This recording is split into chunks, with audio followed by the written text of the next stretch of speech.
네, 여러분 반갑습니다. 아이고, 너무 많이 오셔서 좀 놀랐어요. 예, 그래요. 항상 소수정의, 우리, 그 소수정의 스파르타식의 수업을 원래 저 좋아했었는데 갑자기 좀 많아져서. 그래요. 뭐 온라인도 많이 신청하셨더라고요. 그래서 뭐 아시겠지만, 저는 일단 답안 첨삭을 제가 직접 합니다. 예, 제가 직접 하고, 뭐, 일기 때 적고 받아보신 분들은 제가 어떻게 하는지 아실 거죠. 그쵸? 예, 제가 좀 되게 꼼꼼하게 하는 편이라서 답안 첨삭을 일단 제가 다 할 거고, 그리고 제가 지금 현재 성균관대학교에서 석박사 과정에 있어요. 그래서 제 같은 랩실에 제 똘마니들이 좀 있습니다. 그래서 제가 일단 첫 번째로 저는 이제 경영학을 전공을 했던 사람이라서 제가 일단 첫 번째로 채점을 하고요. 그리고 제 똘마니들 두 명한테 2차, 3차 채점을 하게 만들어요. 예, 그렇게 해서 최대한 좀 공정하게 하려고 해요. 예, 그러니까 저 혼자서 했을 때는 제가 생각할 때 이건 맞다라고 생각할 수 있지만, 예, 그 똘마니들이 생각했을 때 아니라고 생각할 수도 있으니까, 최대한 좀 공정하게 채점을 좀 할까 합니다. 그렇게 해서 3명이서 동시에 채점을 해서 모든 거는 매 회차 가다 드리도록 하겠습니다. 그렇게 하고, 그 다음에 온라인 첨삭도 마찬가지로 그렇게 진행할게요.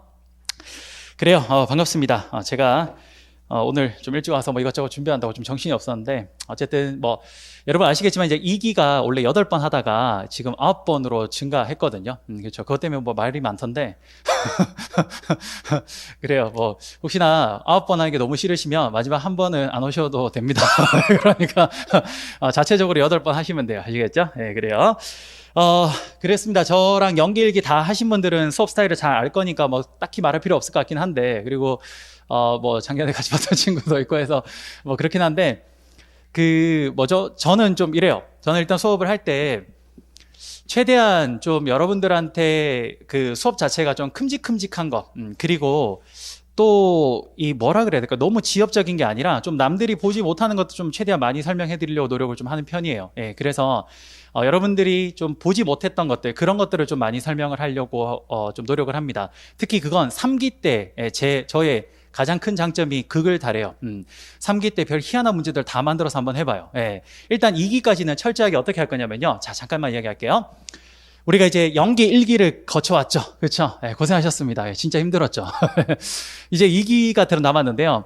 2기는 이렇게 수업을 진행할게요. 첫 번째로 2기는 연기 1기라는 걸 기본 개념 수업과 심화 수업을 어느 정도 들었다라는 전제하에서, 심화 수업은 아닙니다. 그냥 기본 개념 수업 정도까지는 다 들었다는 전제하에서, 즉 개념은 다 안다는 전제하에서 넘어갈 겁니다. 알겠죠? 그렇기 때문에 내용 자체를 하나하나 설명하는 건 없을 거예요. 그렇게는 하지 않을 겁니다. 그렇게는 하지 않고 대신에 어떻게 할 거냐면, 우리가 매 회차마다 제가 시험 범위를 정해서 시험을 볼 거예요. 그럼 그 회차에서 뭘 할 거냐? 연기랑 1기 때 저희가 했던 거 말고 그 외에 플러스 알파로 심화 내용이나 혹은 조금 더 알았으면 좋겠는 그런 시사적인 내용, 혹은 그거와 관련된 다른 과목들에 있는 것들, 이런 것들을 연결하는 그런 작업을 할 겁니다.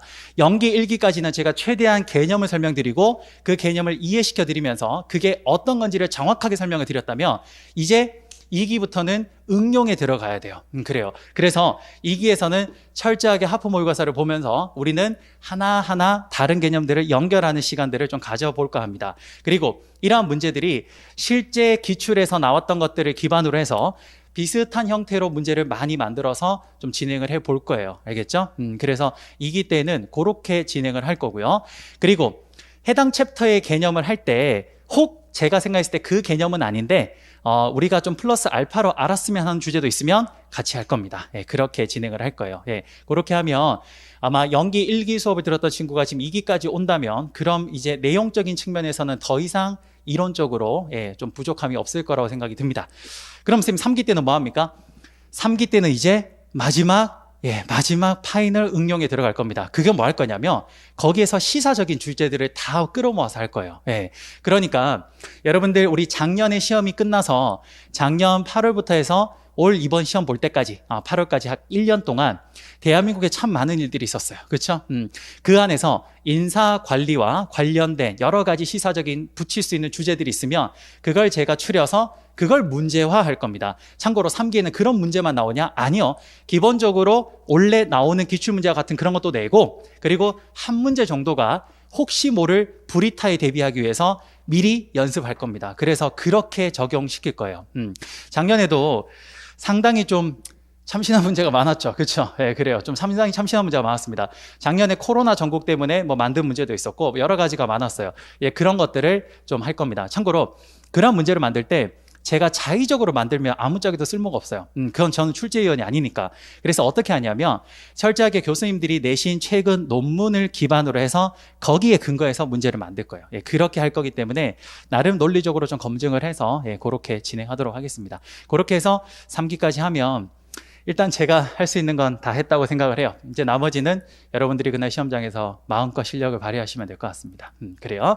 자, 그러면 이렇게 합시다. 오늘은 첫날이라서 본래 보통은요 어떻게 하냐면 전날 시험 봤던 것들 그거를 이제 제가 다 채점을 해드리고 그걸 가지고 한번 쭉 같이 리뷰를 하고 예, 그리고 난 뒤에 오늘 시험 봤던 것들 요거 잠깐 좀 보고 그리고 해당 개념으로 들어가거든요. 근데 오늘은 시험 본 게 없고 첫날이니까 우선 오늘 시험 봤던 내용들만 잠깐 한번 보도록 합시다. 잠깐 한번 봅시다.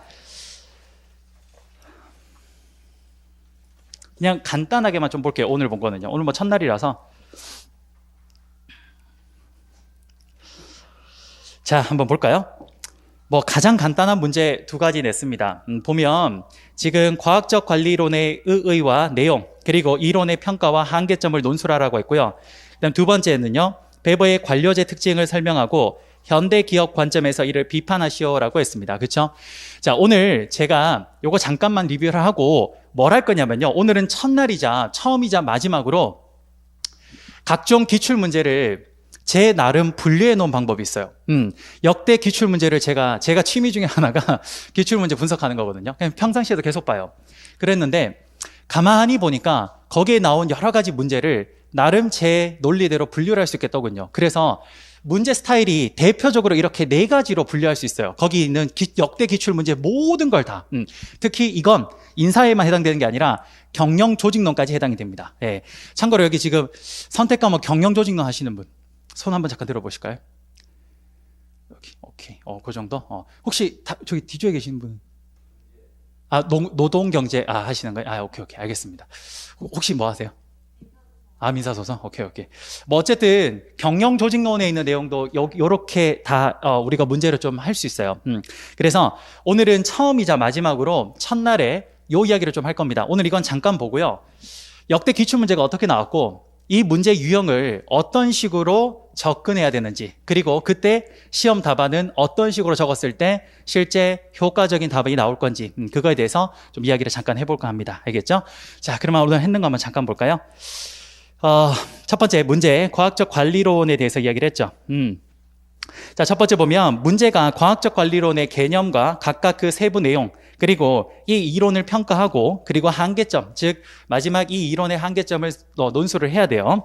자, 저는 이제 보면 첫 번째로 과학적 관리론이 어떻게 해서 등장했는가 뭐 그거에 대해서 이야기를 하고 있습니다. 거기 보면 그 당시에 이제 가장 대표적인 게 뭡니까? 19세기 말에 표류 경영, 그렇죠? 바로 그것 때문에 발생을 했습니다. 그래서 보면 첫째, 뭡니까? 문제, 제시된 표준이 없었다. 그 다음 뭡니까? 둘째, 작업자들 간의 유기적 조정이 거의 없었다. 그렇죠? 뭐 이런 것들이 좀 큰 문제가 되었다라는 겁니다. 과학적 관리론 너무 쉬웠기 때문에 뭐 이 정도는 다 적으셨을 거라고 생각 듭니다. 오케이. 자, 처음에 등장을 했고요. 넘겨보시면 과학적 관리론에 그래서 개념에 대해서 적혀 있습니다. 거기 보면 과학적 관리론의 개념은 그냥 간단하게 적혀 있어요. 뭡니까? 테일러에서 주창된 이론으로 경제적 인간관의 가설에 입각해서 테일러리즘 혹은 테일러 시스템이라고도 불린다라고 했고 그 세부 내용이 이제 그 밑에 4가지로 적혀 있습니다. 그렇죠? 첫 번째 뭡니까?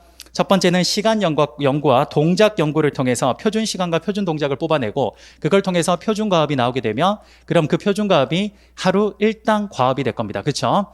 그래서 그 표준 과업을 통해서 어떻게 됩니까? 그걸 달성한 사람은 고성과급, 그걸 달성하지 못한 사람은 저성과급을 주는 테일러식 차별 성과급제가 도입이 됩니다. 그렇죠?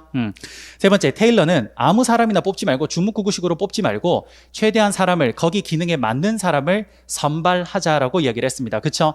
그래서 뭡니까? 과학적으로 근로자를 선발해보자. 이런 이야기를 했고요. 네 번째는 뭡니까? 기존에는 한 감독자에게 전부 다 보고 체계를 했다며 그게 아니라 기능별로 직능식 감독제를 도입을 하자라고 이야기를 했던 거예요. 됐습니까? 그래요. 이게 바로 테일러의 과학적 관리론의 내용이었습니다. 그렇죠? 자, 넘겨보면 과학적 관리론의 평가와 마지막 한계점에 대해서 설명하고 있습니다. 그렇죠? 자, 과학적 관리론의 가장 큰 평가가 뭡니까? 그렇죠. 여기 기여를 한 건 여지껏 관리라는 것에 대한 큰 의미가 없었는데 이 과학적 관리론을 통해서 처음으로 이 효율적으로 생산하는 것에 대한 개념이 나오게 됩니다. 그렇죠? 직업을 전문화시키고 그리고 과학적으로 사람을 선발하고 어떻게 해서 사람들의 생산성을 더 극대화할 것인가 거기에 대해서 잘 이야기를 하고 있습니다. 하지만 이게 너무 나중에 지나쳐서 어떻게 됩니까? 그렇죠. 인간 없는 조직. 그렇죠. 인간을 기계화했다라는 가장 큰 한계점이 있을 것 같네요. 그렇죠. 자, 이 첫 번째 문제가 지금 이 문제 1번이 역대 기출문제 중에 가장 많이 지출된 형태입니다. 그게 뭐냐? 저기 있는 1번. 제가 그냥 붙인 거예요. 친절형 문제예요. 저게 지금까지도 가장 많이 나오는 문제 형태예요. 문제 자체가 어떻게 나옵니까? 이렇게 나와요. 과학적 관리론의 의의와 내용 그리고 이론의 평가와 한계점에 대해서 서술하시오. 그렇습니다. 구체적으로 뭘 묻는지를 출제자가 하나 찝어주고 있어요. 그렇죠? 이게 가장 많이 나오는 문제 패턴입니다. 역대 기출문제를 쭉 보면요. 한 60%가 이런 형태 문제였어요. 특히나 과거 초창기 문제는 거의 100%다 이런 문제였습니다. 그래서 가장 문제가 많이 나오고 있기 때문에 이런 유형의 문제는 기본적으로 맞춰서 들어가야 돼요. 참고로 지금 여러분도 아시겠지만 노무사 시험이 상당히 경쟁이 과열되면서 학생들의 그 수준도 상당히 높아졌거든요. 그러다 보니까 지금 대다수의 강사님들 교과서를 보면 어떻게 되어 있냐면 아예 그냥 답안을 쓸 수 있게끔 딱딱딱 적혀 있어요. 그렇죠? 그렇기 때문에 학생들은 그걸 가지고 어떻게 하고 있냐? 지금 학생들의 대다수의 지금 현 상태의 학습법이 그걸 딸딸딸 외우고 있어요. 근데 그게 가능한 게 지금 1번 친절형 문제는 그 방식이 100% 통합니다. 그래서 이건 그렇게 하면 다 점수 받아갈 수 있어요. 그래요. 중요한 건 최근에 와서 이 문제 비중이 점차 줄어들고 있다는 거죠. 그렇죠. 그러니까 브리타라는 게 학생들이 나오는데 그럼 브리타가 아니에요. 여기 안에 다 들어가요. 다 들어가는데 이런 방식으로만 공부를 하니까 이제 그게 브리타로 느껴지는 겁니다. 그런데 그럼에도 불구하고 이 문제는 중요해요. 아직까지도 나오고 있고 그리고 역대 가장 많이 나왔던 형태입니다. 그러니까 딱 1번 문제가 그런 문제라고 보시면 돼요. 요게. 자, 그 다음 2번 한번 볼까요? 2번. 베버의 관료제 특징 한번 볼까요? 베버의 관료제 특징을 설명을 하고 그 다음 뭐 합니까? 현대 기업 관점에서 비판하셔. 지금 같은 경우 이번에 나온 문제 1번, 2번은 모두 다 친절형 문제입니다. 다 뭘 하라고 출제자가 구체적으로 이야기를 해주고 있어요. 그렇죠? 자, 한번 볼까요? 첫 번째, 베버의 관료제의 의의라고 적혀 있는데 그렇습니다. 첫 번째, 관료제가 뭔지에 대해서 쭉 잘 적혀 있죠. 두 번째, 관료제의 내용이라고 있는데 거기 보면 베버는 크게 권한을 카리스마적 권한과 전통적 권한과 합리적 혹은 법적 권한으로 나누어서 분석을 했는데 이 중에서 가장 중요한 게 뭐다? 베버는 바로 합리적 법적 권한에 의한 조직 체계를 가장 중요하게 생각했고 그걸 뭐라고 한다? 그걸 관료제라고 이야기를 한 겁니다. 그렇죠? 오케이. 자, 그래서 그 관료제의 특징은 어떻습니까? 자, 넘겨보면 관료제의 특징은 첫 번째, 위계 서열이 중시되고요. 둘째, 분업이 강조되고 있습니다. 그렇죠? 그리고 셋째 어떻습니까? 그 안에서 규칙과 절차가 상당히 강조되고 마지막으로 기존의 주목구구식의 사람들의 채용이 혈연 중심이 아닌 능력 중심의 우리가 채용이 된다라는 겁니다. 이게 바로 관료제의 가장 큰 특징 중에 하나예요. 그렇죠? 그 다음 마지막으로 여기 문제에서 물었던 게 뭡니까? 이거죠. 현대 기업 관점에서 관료제를 비판해봐라. 비판해봐라. 자, 여기는 한번 볼게요. 관료제는 생산성 향상에 많은 공헌을 했으나 현대 기업의 관점에서 관료제는 한계점을 많이 보이고 있다. 충분히 관료제는 아직까지도 좋은 방법 중에 하나입니다. 그렇죠? 예를 들어서 상황이 이렇게 기계적 조직 구조가 필요로 한 경우에는 자, 이건 이제 경영 조직론 하는 친구들의 이야기이긴 한데 그런 상황에서는 사실 이러한 관료제는 상당히 효과적입니다. 상당히. 우리가 지금 이제 인사만 하는 친구들은 요게 조금 부족하긴 해요. 왜냐하면 이제 경조가 인사랑 사실 이게 거의 비슷한 범위로 들어가기 때문에 약간 이해가 좀 높아질 수 있는데 잠깐 이야기를 하면 이 관료제는 우리가 인사에서만 딱 봤을 때는 이건 옛날 구닥다리의 시스템처럼 보여요. 그렇죠? 하지만 절대 그렇지 않다라는 겁니다. 왜 그러냐? 아직까지도 우리는 현대는 환경을 중시하는 오픈 개방 시스템을 유지하고 있어요. 기업이 뭐냐? 폐쇄 시스템이 아니라 항상 기업을 둘러싼 다른 사람들과의 상호작용을 통한 그런 개방 시스템을 모든 기업들이 추구하고 있습니다. 그리고 실제 그렇게 돌아가고 있어요. 그렇죠? 자, 우리 프라임학원도 따지면 기업이에요. 그렇죠? 근데 우리 프라임학원이 폐쇄 시스템이냐? 아니요. 철저하게 오픈 시스템입니다. 어떻습니까? 철저하게 노무사의 길을 걷는 길에서 소통을 하고 있잖아요. 그렇죠? 외부 이해 관계자들, 그렇죠? 많은 우리 안티팬들과 그리고 좋아하는 친구들과 함께 소통을 하고 있습니다. 그렇죠? 아, 요즘 난리더군요. 제가 몇 번 봤는데 난리더군요. 뭐 떠나라 이렇게 하고 그래요. 좋아요. 우리 친구들 좋아요. 예, 떠나요. 그래요. 우리 친구들 합격해서 떠나십시오. 아시겠죠? 예, 좋아요. 어쨌든 뭐 그렇습니다. 그러다 보니까 이 조직이라는 게 옛날에는 그런 걸 신경 안 썼어요. 이게 폐쇄 시스템이니까. 근데 지금은 정보나 IT 기기가 워낙 빠르게 발전을 하면서 외부 환경과 끊임없이 소통을 하고 있습니다. 이게 뭡니까? 이게 개방 시스템이에요. 이런 개방 시스템에서는 외부에 있는 환경이 되게 중요합니다. 예를 들어서 그 환경이 굉장히 급변하는 환경일 때는 사실 외부의 관료제는 맞지 않죠. 그래서 인사만 배운 친구들은 지금 현재 우리 살고 있는 상황이 급변하는 환경이다 보니까 당연히 관료제는 옛날 구닥다리 시스템이라고 생각할 수 있어요. 맞아요. 그렇게 생각할 수 있습니다. 하지만 예를 들어서 오늘 우리가 좀 배우겠지만 국제 인사 관리에 보면 최근 들어서 많은 외국인 노동자들이 한국에 불법으로 와서 지금 일을 하고 있습니다. 그런데 여기 임창희 교수님도 거기서 서술을 해놨지만 뭐라 적혀있냐? 외국인 불법 노동자들이 우리나라에 주로 일하는 포지션이 어디냐? 3D 업종이에요. 그렇죠? 근데 그 3D 업종을 보면요. 사실 거기는 엄청난 뭔가 창의력과 엄청난 뭔가의 어떤 능력이 필요로 하는 게 아닙니다. 그냥 위쪽에서 수주가 딱 들어오면 그걸 빠르게 제품을 만들어서 납품하면 되는 거예요. 그렇죠? 그러다 보니까 오히려 이런 시스템에서는 유기적인 환경이 아니라서 그냥 딱 그걸 빠르게 만들어가면 되는 거기 때문에 오히려 그런 상황에서는 기계적 조직, 이런 관료제가 상당히 효과가 있다라는 거죠. 참고로 제가 아는 분도 그 3D 업종 중에 하나인데 열 처리하시는 분이에요. 그게 상당히 힘들거든요. 그게 제가 아는 지인이 지금 그걸 하시는데 그걸 이제 사장님으로 운영을 하시는데 그게 너무 뜨거우니까 한여름에 보통 10kg 정도 빠지는 거는 그냥 너무 쉽대요. 혹시 노무사 이거 한 공부하는 동안 살 좀 찌는 친구들은 전화하십시오. 제가 그거 확실하게 살 빼서 보장할게요. 10kg 확실히 보장해드리겠습니다. 어쨌든 그래요. 그러니까 한국 사람이 아무도 안 하려고 해요. 다 누구예요? 다 외국인 불법 노동자들이에요, 사실은요. 그런데 거기서 일을 어떻게 하냐? 그 친구들한테 창의적으로 이렇게 하냐? 아니요. 철저하게 관료제에 의해서 합니다. 문서에 의해서 하고 공식에 의해서 하고 모든 권한도 누구한테 있습니까? 사장한테 있어요. 사장이 시킨 대로 하는 거예요, 그냥. 그런데 그게 가장 효과적이죠, 거기에서는. 그렇죠? 그렇습니다. 바로 최근에 들어와서는 이런 오픈 시스템 때문에 상황에 맞는 이게 필요한데, 그래서 제가 지금 이 이야기 왜 하냐면 여기서 지금 현대 관점에 의해서, 현대 기업 관점에서 비판하라 그랬잖아요. 그렇죠? 근데 이 문제가 만약 그게 아니라 인사만 공부한 친구들은 이게 이렇게 나오면 상당히 당황할 거예요. 뭐냐? 분명히 관료제가 잘못됐다고 생각해서 비판하라고 하면 말을 잘 적어요. 근데 여기서 만약에 이러한 관료제가 현대 기업에 주는 시사점 혹은 장점 혹은 주는 뭔가 좋은 점은 뭔가 이렇게 딱 나오면 이거 옛날 거 아니야?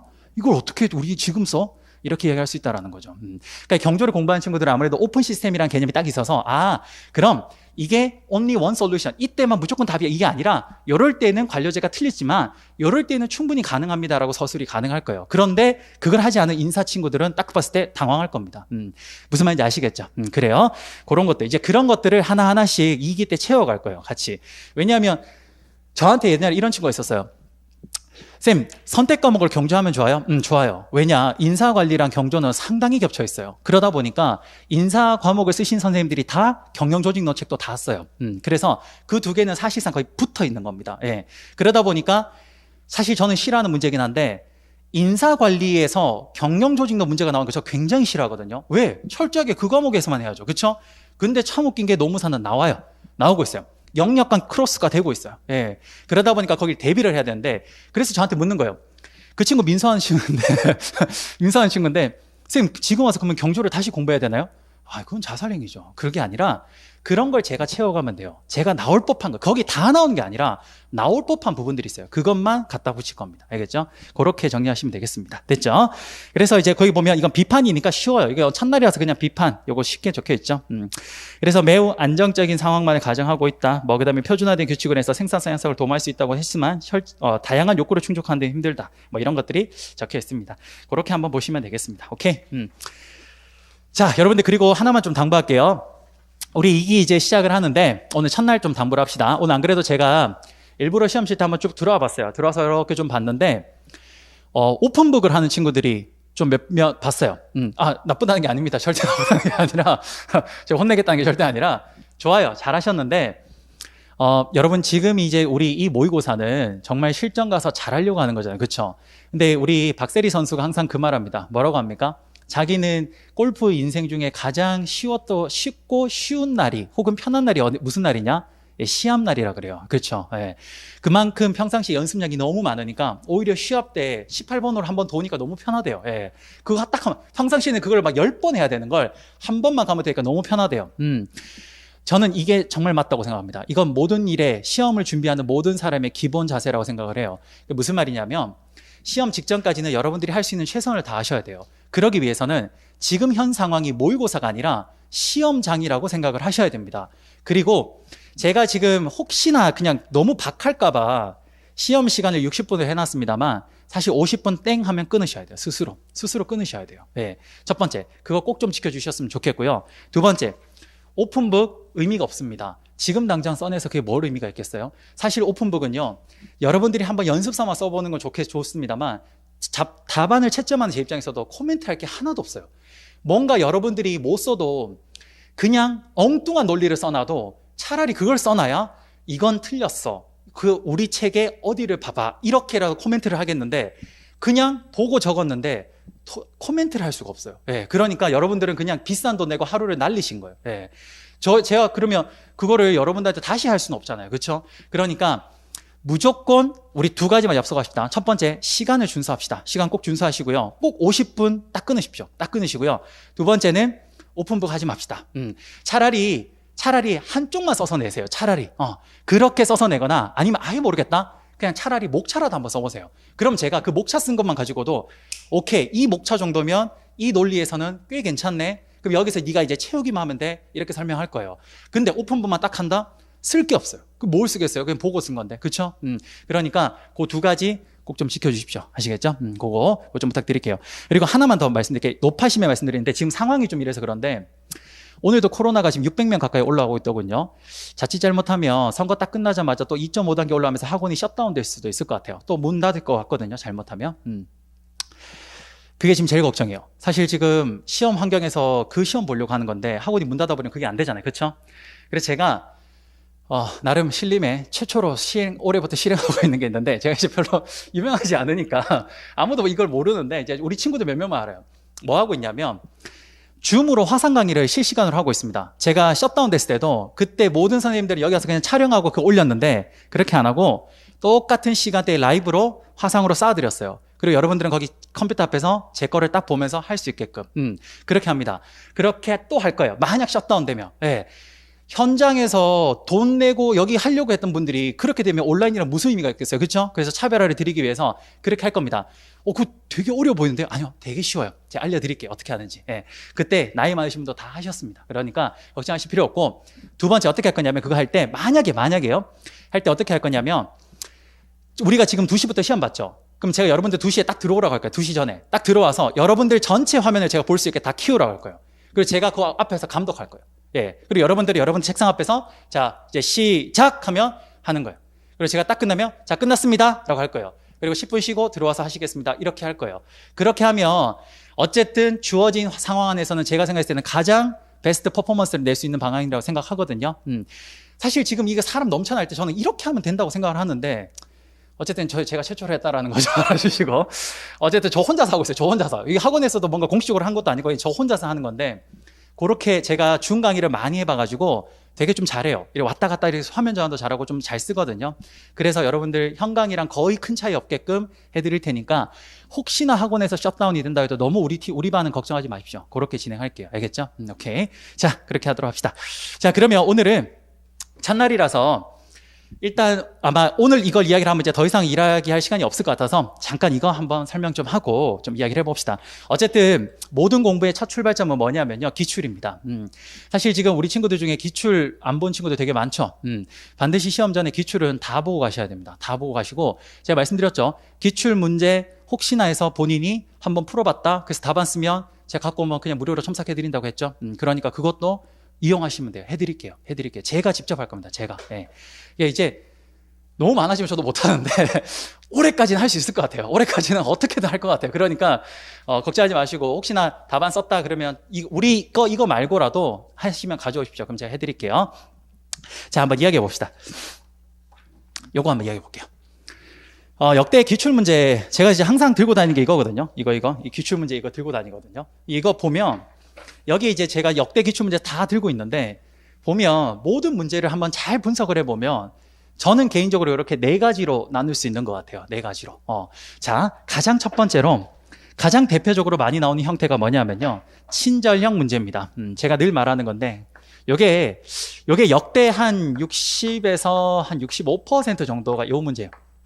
조금 높게 잡으면 70%긴 한데 최근에 와서 조금 비중이 줄어들고 있는 추세라서 그래서 좀 뺐습니다. 뭐냐면 오늘 같은 문제예요. 뭡니까? 딱 저런 게 대표 문제예요. 경력 개발의 의의, 그 다음 절차, 그 다음 각종 기법에 대해서 써보시오. 이런 거예요. 이런 거. 또 뭐 있냐? 이런 것도 있어요. 제가 몇 개 좀 가져왔는데 이런 게 있습니다. 또 어떤 문제가 있냐면 이런 문제도 있어요. 역대 다 기출입니다. 직능급의 의의, 그리고 뭐 단점에 대해서 쓰시오. 이런 거. 어떻습니까? 명확하죠. 명확해요. 아주 쉬우면서도 어찌 보면 공부를 하지 않으면 아예 쓸 수 없는 아주 대표적인 문제입니다. 역대 예전에 이제 노무사가 이렇게 많은 사람이 응시하기 전까지는 사실 다 저 문제였다고 해도 과언이 아니었어요. 그래서 그 당시에는 저런 나올 수 있을 법한 패턴을 딱 미리 모범답안으로 딱 갖고 있으면서 그걸 암기해서 딱 쓰면 그러면 진짜 통과할 수 있는 시험이었죠. 그래, 저런 게 대표적이긴 합니다. 그 다음 두 번째, 자율서술형 문제 많진 않아요. 왜냐? 이건 사실 채점자 입장에서 좀 힘들어요. 왜냐? 요거는 개인적으로는 한 10% 미만 정도 된다고 보는데요. 10% 미만 정도 된다고 보는데, 대표적으로 뭐냐? 이런 겁니다. 인사평가에 대해서 논하시오. 이런 거예요. 이런 거. 또 뭐 있냐? 이런 겁니다. 이런 것도 있었어요. 약간 수정을 하긴 했는데, 직무 특성 모형에 대하여 서술하시오.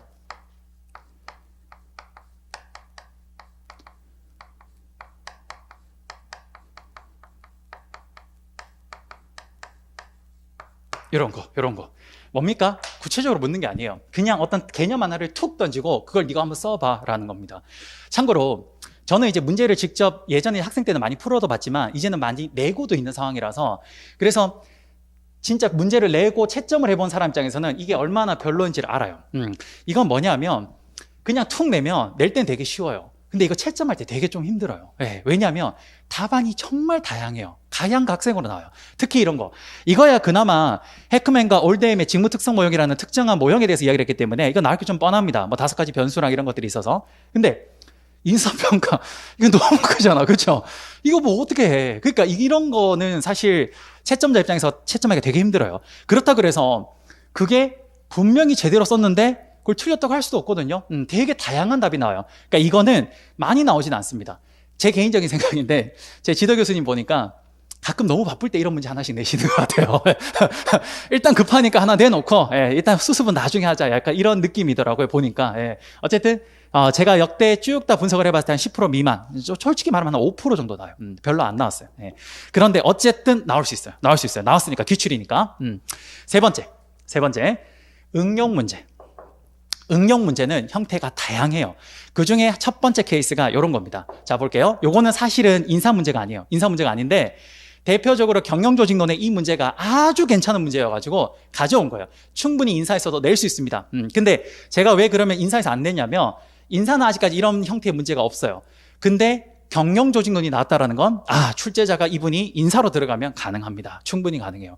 그래서 나중에는 비슷한 형태를 만들어 볼 건데 해볼게요. 조직이 직면하는 환경의 불확실성을 복잡성과 동태성 측면에서 분석하고 각각의 상황에 적합한 산업의 예와 구체적인 조직 설계 방안에 대해서 논하시오. 이렇게 적혀 있습니다. 느낌 어떠십니까? 우리? 네. 느낌 어떠세요? 경주 안 하길 잘했다. 이런 생각 들죠? 네. 민수하기 잘했다. 우리 형님 어떠십니까? 녹용하기 잘했다. 이런 생각 들죠? 네. 그래, 이게 경조 문제입니다. 경조 문제. 참고로 이 문제 지출됐을 때 많은 학생들이 뭡니까? 브리타라 그랬어요. 아니요, 절대 브리타 아닙니다. 절대 브리타 아니에요. 이거 여러분 기본 개념에서 다 배웠어요. 이거 아주 쉬운 문제예요. 솔직히 말하면. 네, 그래요. 이런 게 대표적인 응용 문제 중에 하나입니다. 뭔지는 좀 이따 설명드릴게요. 또 뭐 있냐면요. 이런 거 말고 이런 게 있습니다. 제가 한번 또 이야기했는데 이거 경조에서 좀 많이 나왔는데 자, 이런 게 있어요.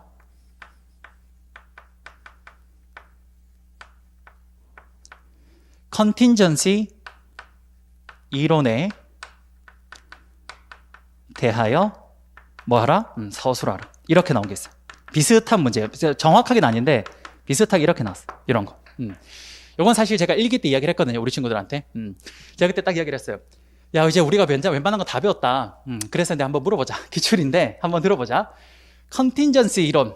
이게 뭘 것 같아? 라고 했더니 전부 다 그거 안 배웠는데요? 이렇게 얘기를 합니다. 사실 이거 경영조직론에 가면 이게 뭐예요?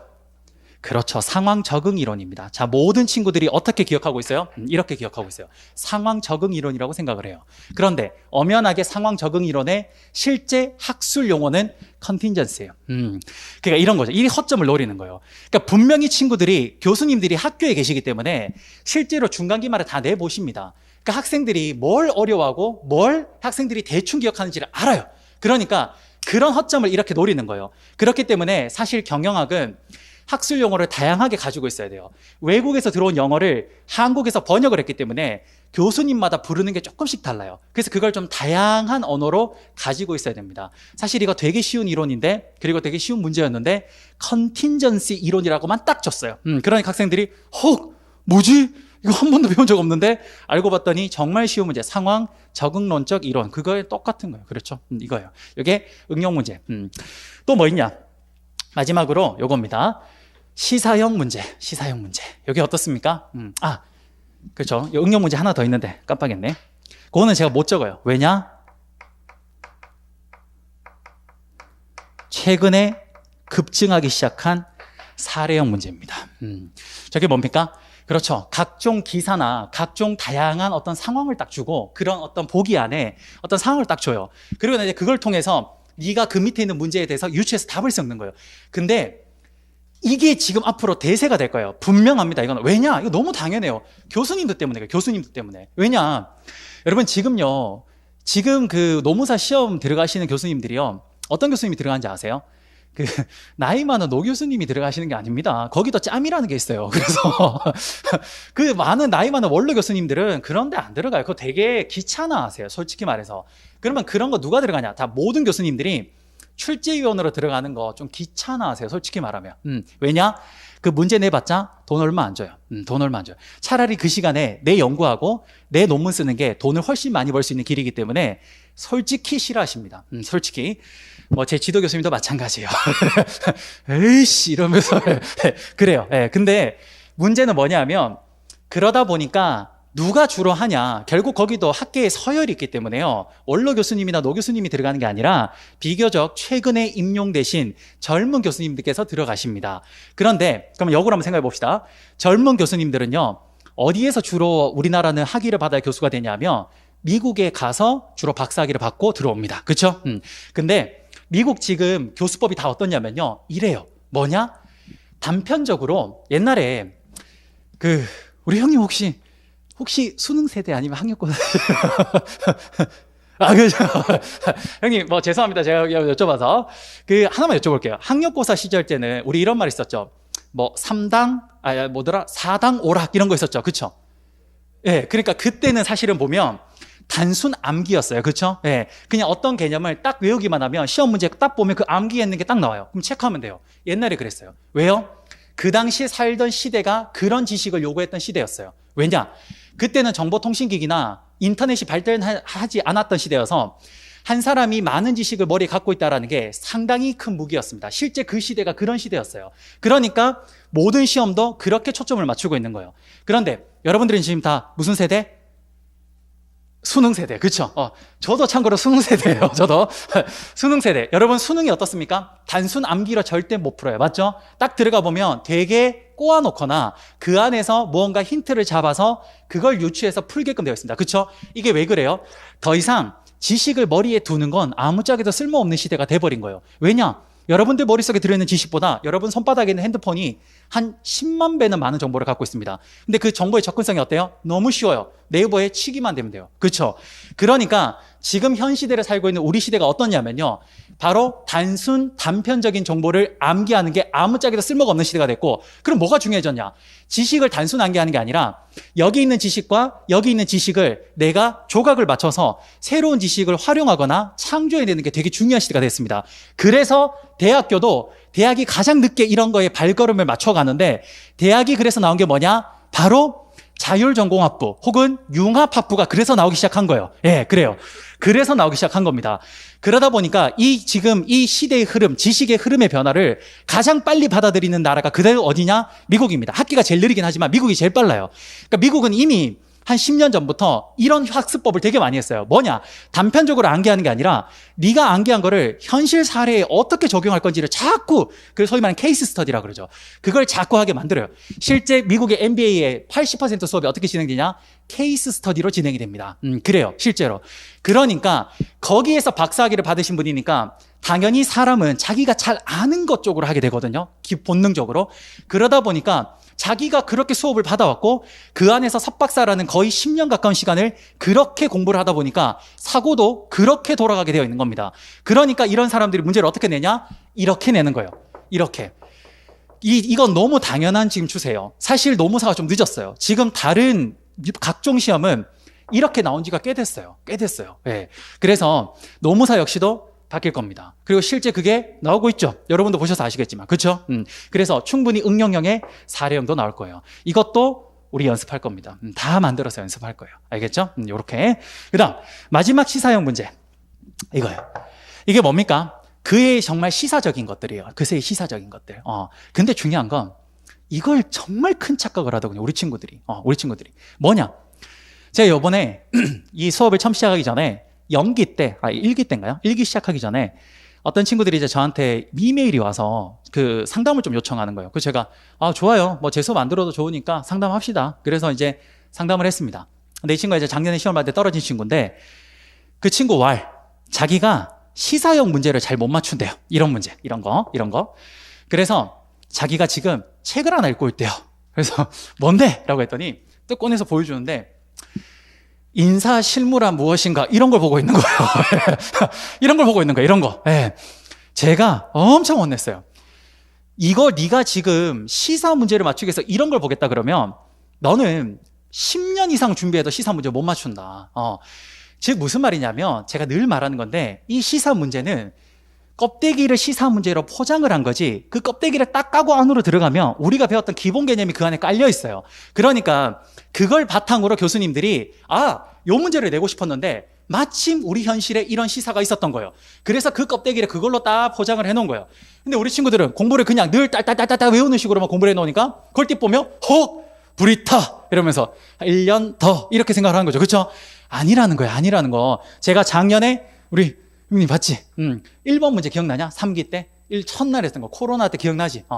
그러니까 그런 거. 뭐냐면 제가 그 당시에 코로나 전국 때문에 실제로 문제를 하나 만들었어요. 제가 그냥 만든 거였어요.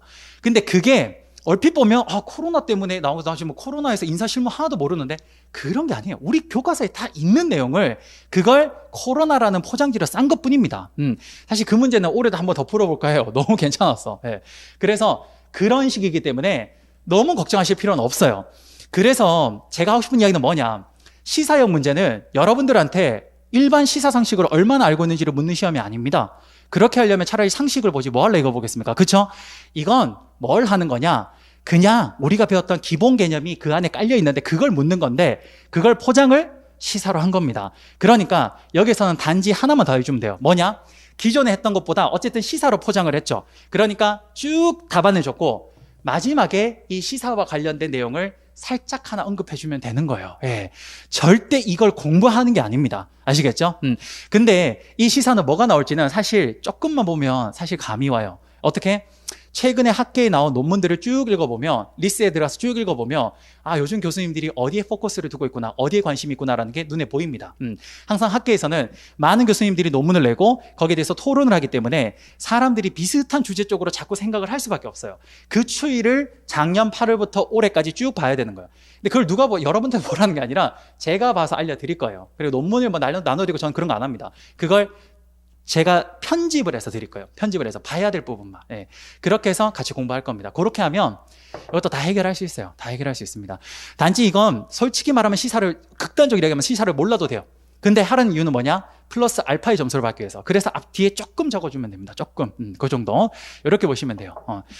자, 그러면 이게 이제 응용 문제 같은 경우는 요건 이제 최근에 한 10% 정도 나오고 있죠. 요 정도? 요것도 한 10%.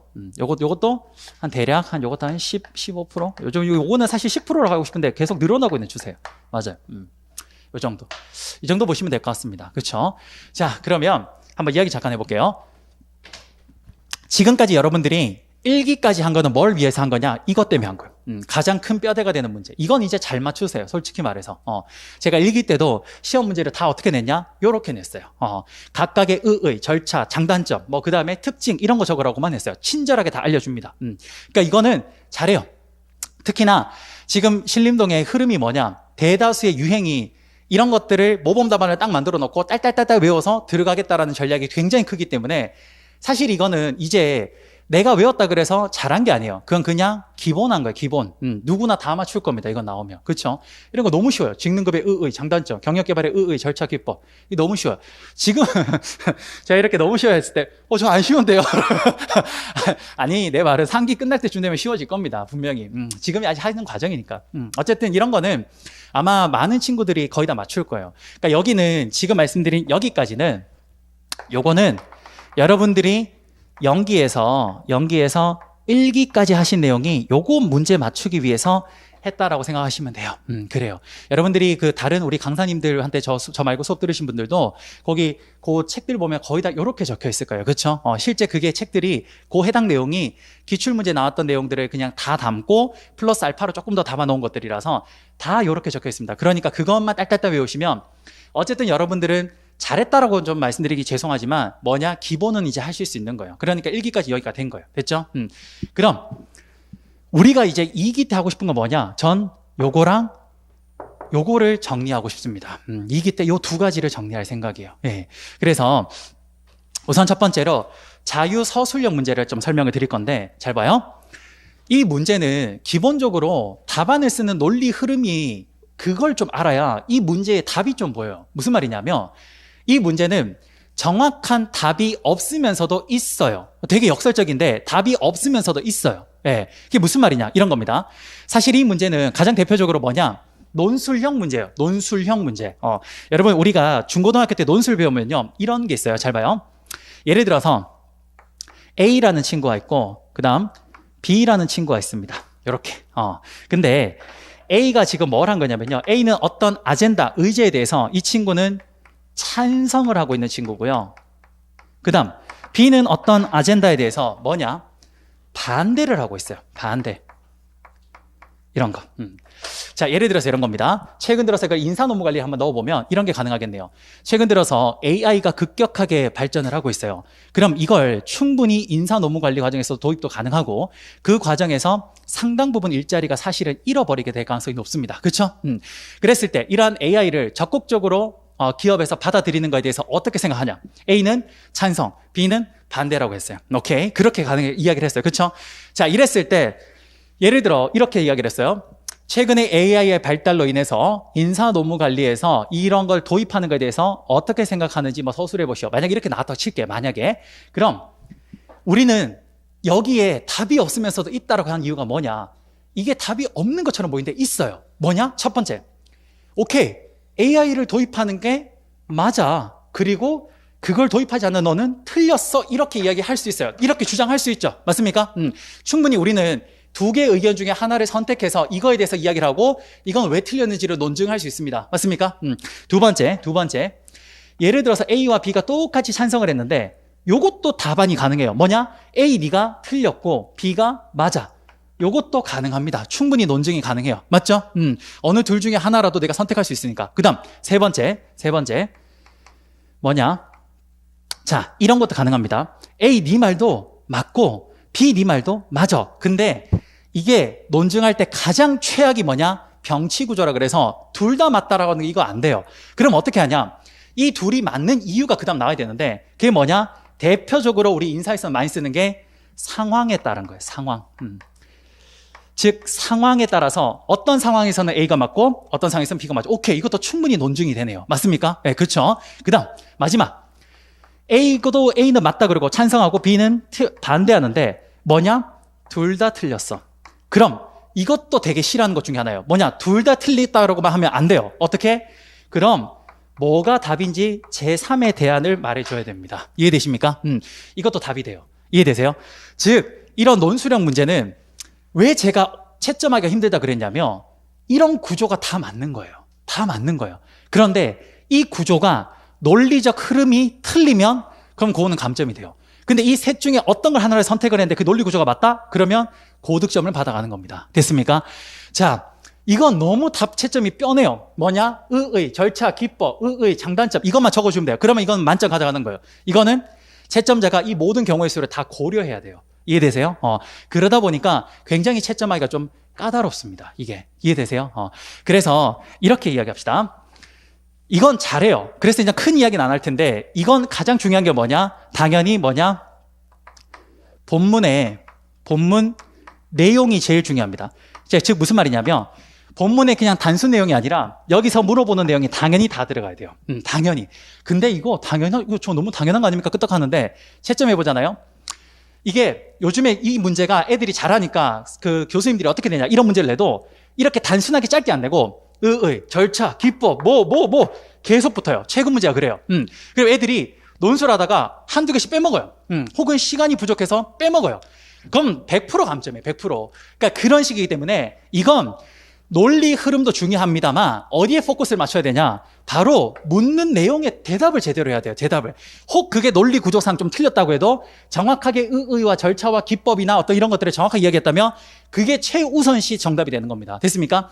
이게 되고 그 다음 논리 구조가 돼야 돼요. 즉 이 문제의 가장 핵심은 뭐다? 본문 내용입니다. 여기서 되게 문장을 예뻐 보이게 만들고 논리 구조를 만들기 위해서 여러 가지 이상한 기술을 부려도 이게 안 들어가 있으면 하자 쓸모없는 거예요. 이해되십니까? 왜? 출제자가 물어봤잖아요. 그러니까 거기에 대답을 해줘야 되는 거예요. 됐죠? 그런데 이거는요, 답이 없다니까요. 답이 없으면서 있어요. 그렇죠? 그런데 이 답의 핵심이 뭐냐? 논리 구조입니다. 그래서 여기는 사실상 본문 내용도 중요하고 그 다음에 논리 구조도 중요한데 굳이 이걸 하나를 좀 따지자면 이게 조금 더 중요해요. 예를 들어서 해크맨과 올뎀의 직무 특성 이론에 대해서 서술하시오. 오케이, 여러 방법으로 서술할 수 있습니다. 근데 거기에 반드시 들어가야 되는 것들이 좀 있잖아요. 그렇죠? 뭐 5가지 변수나 혹은 그 조절 변수, 그런 것들 여러 가지가 있습니다. 그 정도는 이게 들어가 줘야 돼요.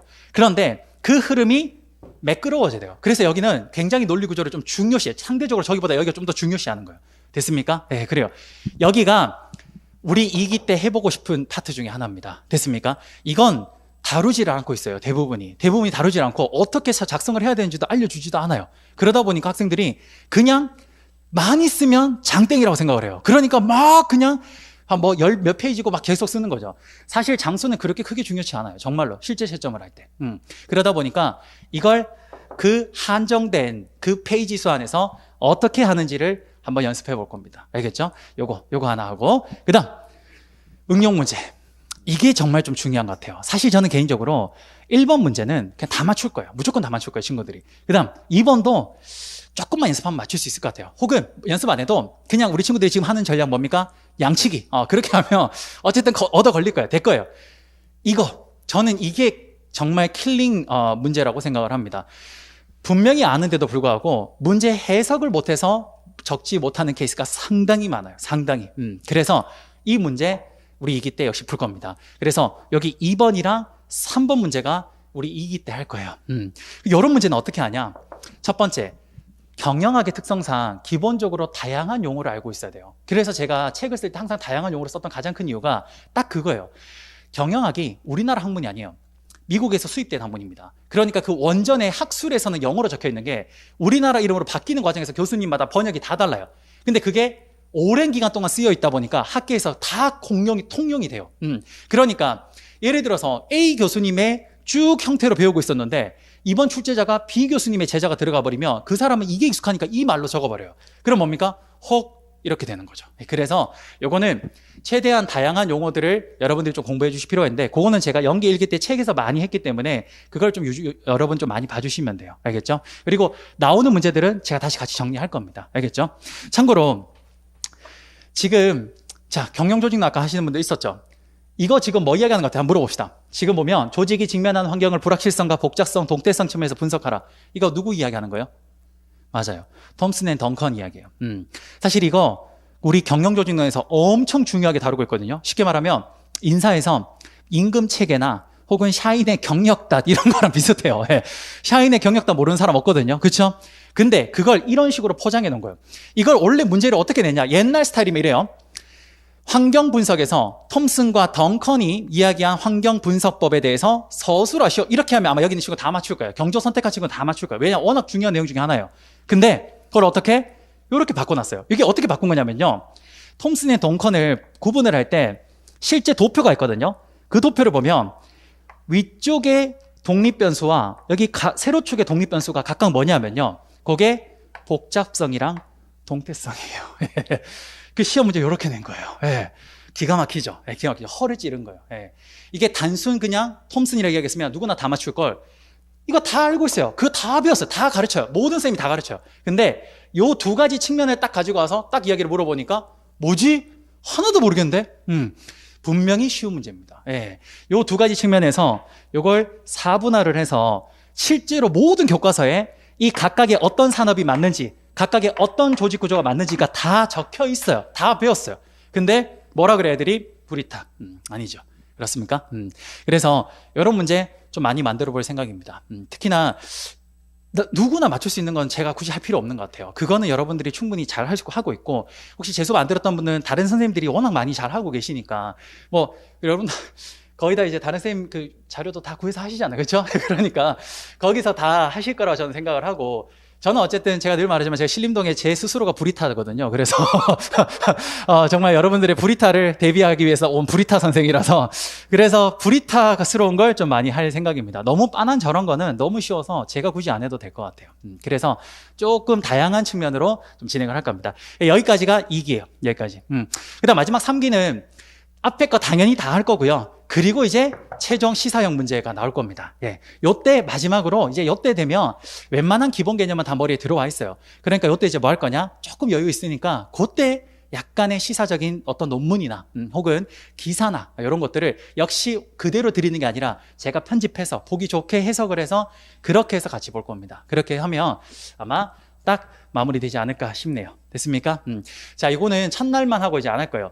이건 제가 늘 이제 가지고 다니면서 이제 혼자 분석하고 기출문제를 분류하고 그리고 새로운 문제 나왔을 때 어떻게 할까 이런 걸 보는데 그렇게 해서 제가 만들어낸 거예요. 제가 지금 만들어낸 요 4가지 분류법에 의해서 역대 인사, 경조, 기출문제를 다 보시면 다 분류가 될 거예요. 그리고 봐보시면 확실히 1번 친절형 문제가 제일 압도적으로 많습니다. 실제로. 그런데 최근 문제들을 쭉 보면 한 6회, 7회, 8회 이때부터 쭉 보면 이거 등장하기 시작해요. 이런 거 등장하기 시작해요. 예, 그래요. 이걸 이제 학생들이 불이타, 끝장이다 이러죠. 예, 근데 아니에요. 충분히 대비할 수 있습니다. 다시 한 번 말씀드리지만 사례형 문제와 시사형 문제는 절대 시사와 사례를 묻는 게 아니라는 거. 이거의 기본 답안은 이미 우리 다 배운 이 강의 노트에 다 있다는 거. 강의 책에 다 있다는 거. 그걸 꼭 아시면 좋겠습니다. 알겠죠? 그러니까 시험장 가서 너무 당황해하지 마세요. 다 배웠다라는 자신감도 상당히 큽니다. 예. 내가 지금 이 정도 공부했는데 여기서 내가 봤는데 내가 몰라? 그럼 일단 다 모르는 거고 내가 그걸 모르는 게 아니라 순간 이런 문제들 때문에 당황했을 수도 있어요. 그러면 어떻게 하냐? 이럴 때는 빠르게 이런 문제는 스킵하세요. 다른 것부터 빨리 풀고, 그리고 이 문제를 풀다 보면, 이게 문제를 한 4페이지 정도 쓰다 보면 마음이 좀 가라앉아요. 아는 문제를 풀다 보면. 그럼 그때 와서 다시 문제를 보세요. 그럼 다시 보일 거예요. 보여요. 예. 그렇게 하면 충분히 읽어낼 수 있습니다. 사실 톰슨 앤 덩컨이라는 아주 간단한 문제를 이렇게 만들어 놓으니까 순간 당황하는 거죠. 아시겠죠? 예. 그러니까 좀 자신감을 가지시면 좋을 것 같아요. 알겠죠? 오케이. 자, 우리 잠깐 10분만 좀 쉬고 진행하도록 할게요. 예.